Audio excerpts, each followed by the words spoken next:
Saudara, pemberlakuan pembelajaran tatap muka di Sekolah Banda Aceh sudah dilakukan sejak tahun lalu dengan menerapkan protokol kesehatan secara ketat.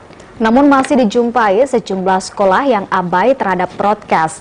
Lantas bagaimana sanksi bagi sekolah yang tidak disiplin terhadap protokol kesehatan COVID-19?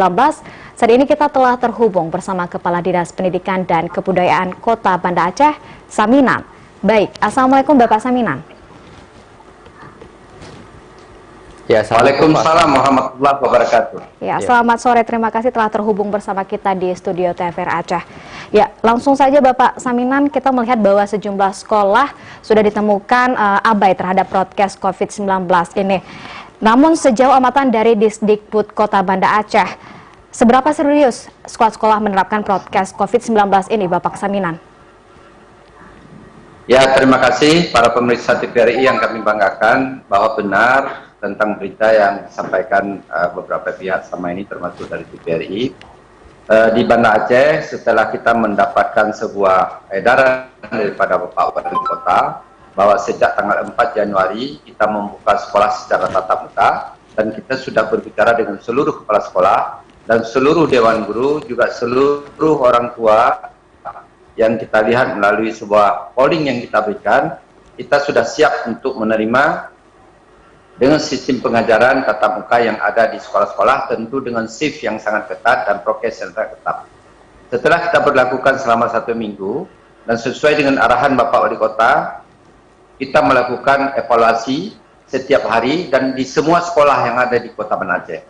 Dan ternyata ada beberapa sekolah kita melihat bahwa masih abai dalam rangka melaksanakan prokes yang ketat. Di hari Sabtu yang terakhir, kami mencoba melihat bahwa ada 5 sekolah yang masih abai, namun 2 daripada 5 tersebut sudah memperbaiki dan sudah mencoba memperbaiki sesuai dengan saran-saran yang diberikan oleh pengawas kita atau tim COVID yang turun ke sekolah-sekolah.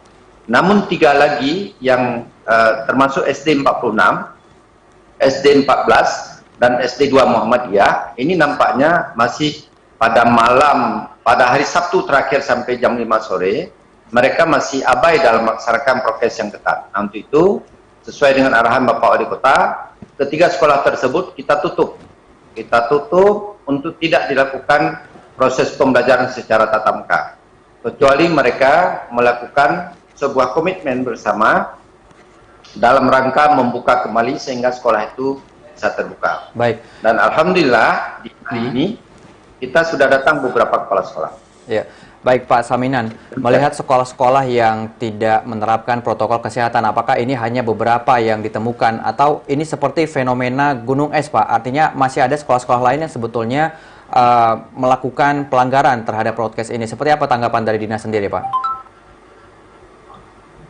Kita mempunyai 86 SD yang kita kelola selama ini, baik negeri maupun swasta. Dan ada 33 SMP yang kita kelola, dan semua itu kita lakukan dengan pengawasan yang sangat ketat. Dan alhamdulillah itu kita melihat bahwa ada 75% daripada sekolah tersebut sudah melakukan prokes yang baik, dan kita memberikan warna itu termasuk dalam warna hijau.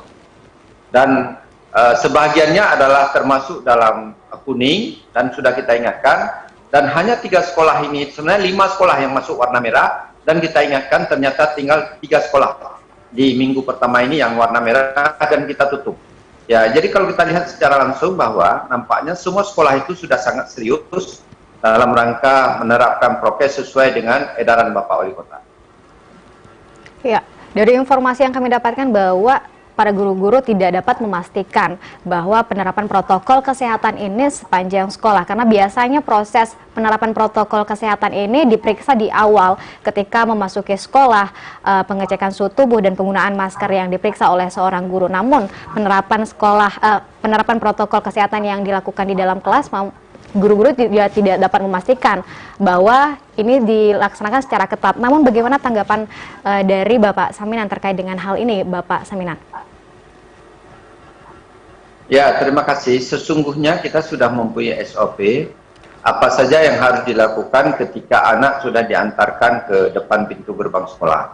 Pertama itu adalah anak sudah kita lihat sudah menggunakan masker. Selepas itu kemudian oleh pihak tim COVID yang ada di sekolah mengukur suhu anak-anak. Kalau dia suhunya di bawah standar yang telah dikatakan 36 ke bawah atau 37 ke bawah, itu boleh silakan masuk. Tapi jika kita mendapatkan anak-anak melebihi daripada 37, maka anak tersebut akan dikembalikan ke orang tua atau sekaligus nanti dimasukkan di dalam ruang isolasi, kemudian diantarkan ke puskesmas. Itu sudah ada SOP yang sudah ada. Begitu juga ketika anak masuk di dalam lokal, mereka terisi atas 15 orang dalam satu rombel.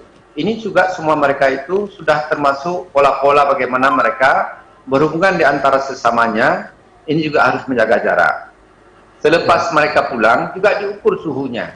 Jadi mereka sudah diatur cara-cara bagaimana kehidupan di masa new normal ini, di masa pandemi ini merupakan edukasi yang dilakukan oleh semua sekolah. Namun ketika orang tua menjemput juga sudah diatur. Walaupun kita mendapat ada sebahagian yang masih harus belajar bagaimana menjaga jarak. Mungkin itu. Ya, baik Pak Saminan. Jika kemudian nanti ditemukan banyak sekolah yang tidak menerapkan protokol kesehatan, nah apakah nanti untuk pembelajaran tatap muka akan terus dilakukan, Pak Saminan? Kita sesuai dengan edaran yang telah dikeluarkan oleh Bapak Wali Kota. Jika memang terdapat sekolah-sekolah yang tidak mampu melaksanakan prokes sesuai dengan SOP yang telah kita buat, maka kita tutup. Hanya sekolah-sekolah yang mampu melaksanakan dengan prokes yang benar, kita buka. Jadi kita tidak mau pandang bulu, karena persoalan kesehatan ini bukan persoalan main-main. Itu kita ingatkan seluruh warga sekolah, termasuk orang tua, komite, guru, dan para kepala sekolah ini harus menjaga baik. Jadi sesuai dengan amanah kita tutup kalau memang tidak bisa dilakukan sesuai dengan aturan yang telah berlaku. Iya. Kita tidak ingin sekolah menjadi kluster baru. Baik. Ya, baik, terima kasih banyak Pak Saminan sudah bergabung bersama kami di Aceh hari ini. Assalamualaikum, selamat sore Pak Saminan. Waalaikumsalam, selamat sore.